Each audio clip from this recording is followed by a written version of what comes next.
नमस्कार. आज मी तुम्हाला एका साडीवरचा मेकअप लूक दाखवणार आहे. हा जो मेकअप लूक आहे तुम्ही आता सध्या लग्नाचा सीझन सुरू झाला आहे किंवा साखरपुड्याला जात असेल किंवा घरात पूजा असेल किंवा कुठलाही सण असेल त्यासाठी तयार करू शकतात.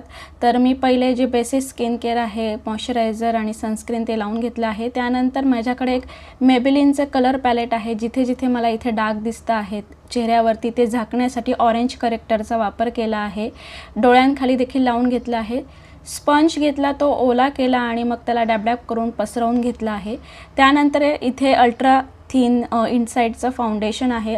हे फुल कव्हरेज देतं आणि जरी आपल्याला आता सध्या उन्हाळा असला तरी घाम जरी आला तरी हा जो मेकअप आहे किंवा फाउंडेशन आहे तो पसरत नाही, अगदी इवन लुक देतो. त्यानंतर मग इथे ट्रान्सल्युसंट पावडर लावून घेतली आहे जेणेकरून फाउंडेशन आणि जे कन्सिलर आहे ते पूर्णपणे जो बेस आहे तो क्रिएट होईल. त्यानंतर मग मी इथे हे जे कलर तुम्हाला दिसत आहेत त्यांचं आयशॅडो आहे ते वापरणार आहे. आयलिडवरती बोटाच्या साहाय्याने ते आयशॅडो लावून घेतलं आहे.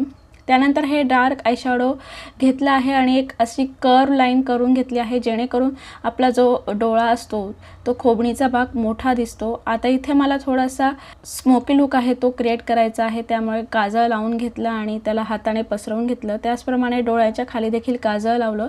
आता इथे टिंटेड ब्लश आहे, क्रीम ब्लश आहे, तो मी असं गालांच्या हाडांवरती लावून घेतला आहे. मेबेलिनचा मस्कारा हायपर कर्ल हा मी इथे लावून घेणार आहे. त्यानंतर ही मेबेलिनची बर्गंडी शेडची लिपस्टिक आहे, ती ब्रशच्या साहाय्याने लावून घेतली आहे कारण की मला जास्त डार्क लिपस्टिक इथे लावायची नाही आहे, त्यामुळे ब्रशचा वापर केला आहे. त्यानंतर पूर्णपणे जे आपले मराठमोळे दागिने आहे ते सगळे घालून घेतले. हेअरस्टाईल ऑलरेडी सुरुवातीला केलेली होती आणि हा आहे माझा साडीचा लूक. पूर्णपणे अशा छानपैकी मराठमोळा लूक हा मी क्रिएट केला होता.